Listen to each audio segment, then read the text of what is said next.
Okay, I'm a little tired because I just dragged this, and that bag, that green bag, is heavy because it's got like potatoes and rice and a whole bunch of stuffs in there. But yeah, guys, thanks for clicking on this video. Since I'm going to be staying in Antigua for a while teaching, I needed to find a real place to stay, and I found a house with 6 other people that needed a roommate. So that is the entrance to get in here. It's locked, it's gated, so that's good. And this is my house. This is where I'm going to be staying. Also locked, has a gate, that's great. Yep, and I guess it's just further down, but it's pretty on the outside. I can't wait to show you the inside. Okay, so this is my kind of private entrance to the house. And the pila for washing dishes and stuff like that. Then right here's my room. Here's my little bed. It's a small room, but it is mine. It's private. It's quiet for the most part. And I'm using that here as storage. There's my suitcase. I can put outfits for teaching. Just stack them up there for the week. So that's cool. And then I have my own private bathroom. Cool, yo.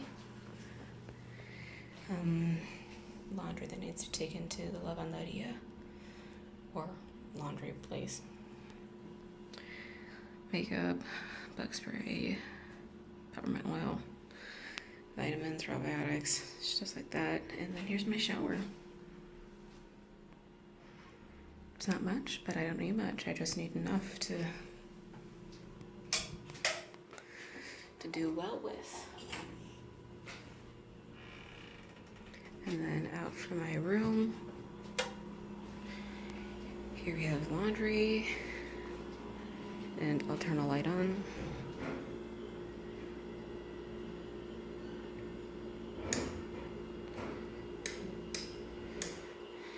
This is the kitchen, and the fridge. I have the bottom shelf to myself, so good on that.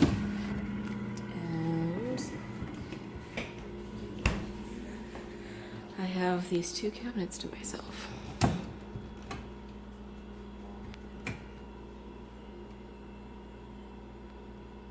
So, cool. Okay, and here is the living room. It's pretty nice, pretty spacious. It's attached to like the dining area. That goes outside of the garage. This is like the communal bathroom, and I'll show you upstairs.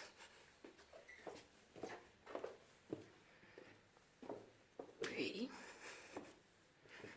Okay. In there, that is where Gabe and Ella, that is their room. That's there, that's where they live. These are closets. These are for me to use, I was told, but I really don't have that much stuff, so I don't need to use it. This is another couple. I think that's Jersey and Annette. And that's Dom and Val. That's their bathroom.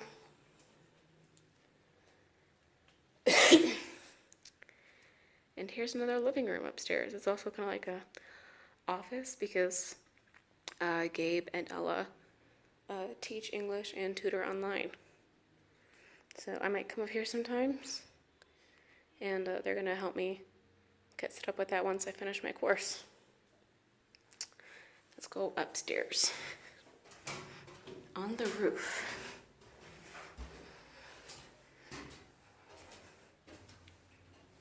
Okay.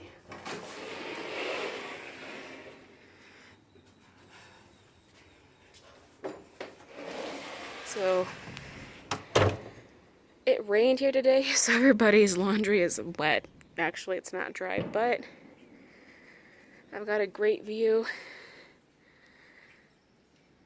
of Antigua.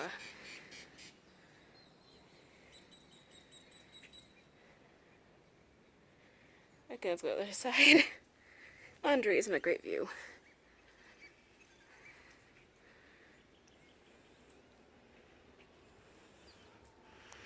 Yep, and then there's a little deck.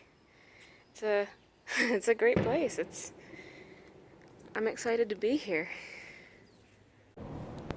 Hey guys, it's Ash. Thanks for clicking on this video. I hope you liked the tour of my house, where I'm going to be staying here in Antigua, Guatemala.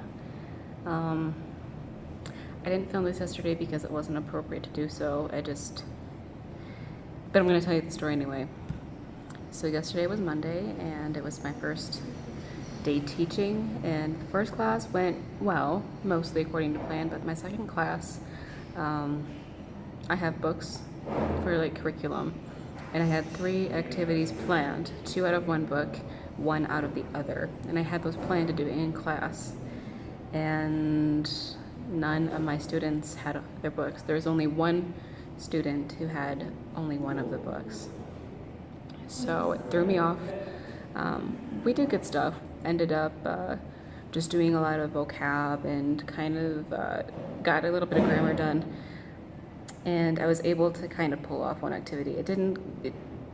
It was my fault. I made the mistake, but that's part of this whole learning process. Both teaching and learning how to go with the flow on the fly. Go with the flow on the fly. In my TOEFL course. But afterwards, I felt awful. I felt like a failure. I felt like an inadequate teacher, and I actually ended up going to Parque Central, and I had myself just a good little cry for a minute. And just kind of had sort of like hippo to do with Hashem just for like 5 minutes. It was like, you put me here for a reason, like, why, like, help me out. I know I want to be a good teacher. I want to do well. I care about my students and that they learn, and I care about becoming, the best possible teacher I can be. It's like, why am I here? That kind of thing. And he reminded me that 2 years ago, I had encountered the same feeling when I was learning Spanish. After 3 weeks, I had to give a presentation, and after the presentation, I felt inadequate. I felt like I wasn't a good student, that I just wasn't learning, and that I was a failure, and it was the same exact feeling. And I was reminded that this is all a process, and that I shouldn't really fight it, but it's not something that it's going to pass. I will eventually break through this stage, and this is exactly what I need right now in order to grow.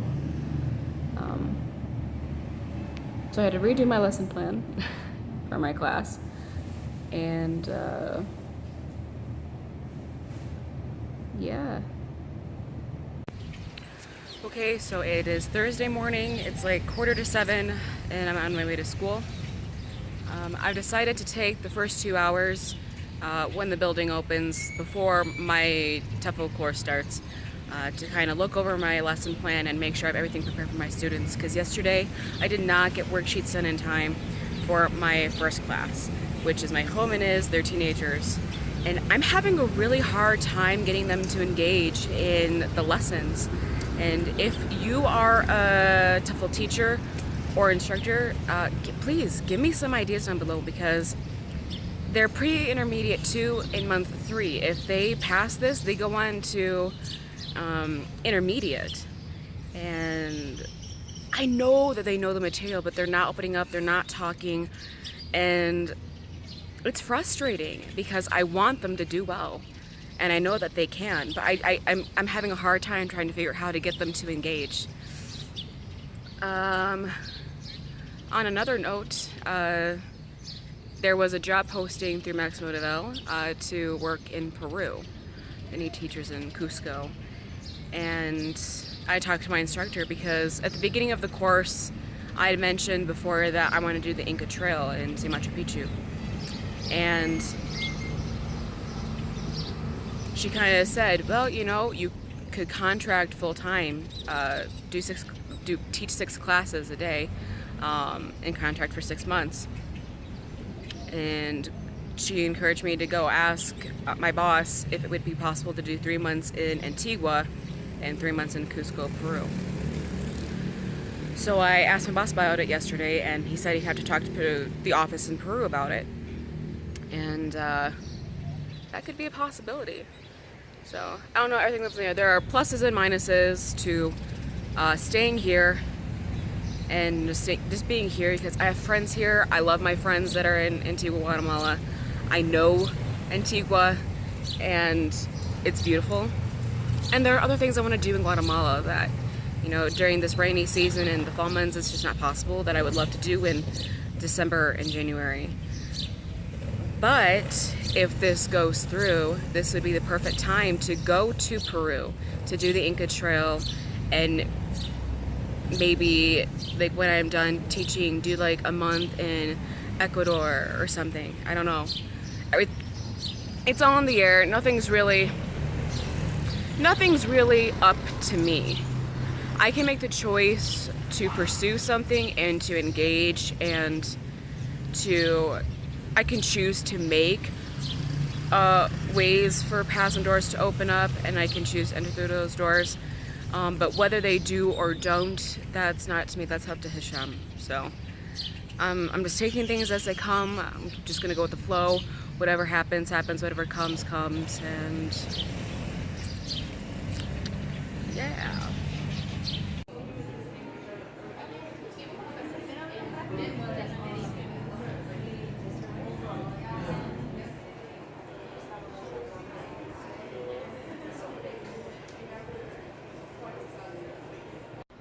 Okay, so I know that this week's been kind of boring and I haven't been filming a lot, or like haven't shown you the city or anything, but I've been teaching and I'm a student as well.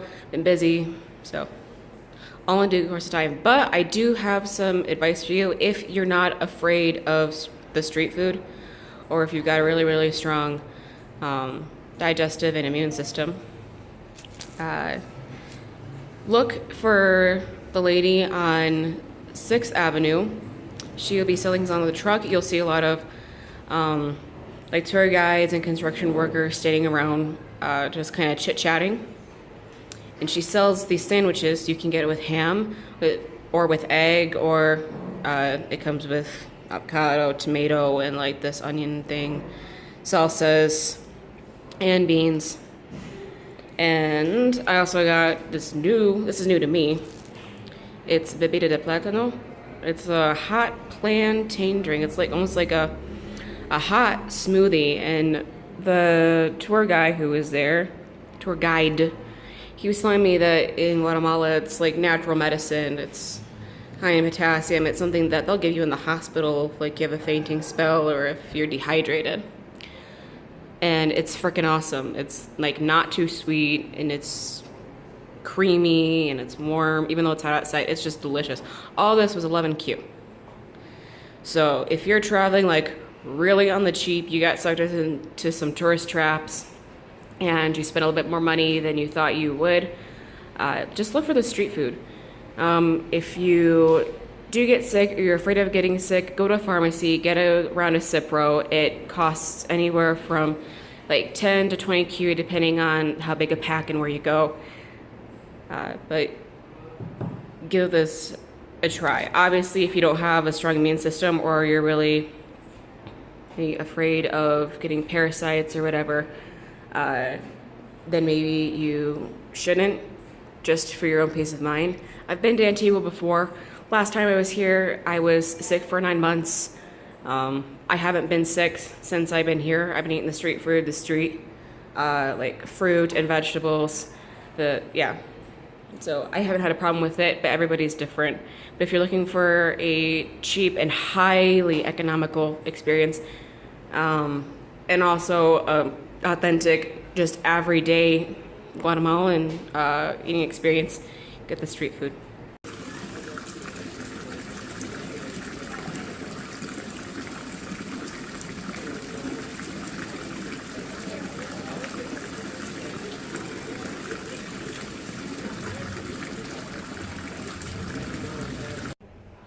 Thank you for watching this video. Leave your questions, comments, criticisms, concerns down below.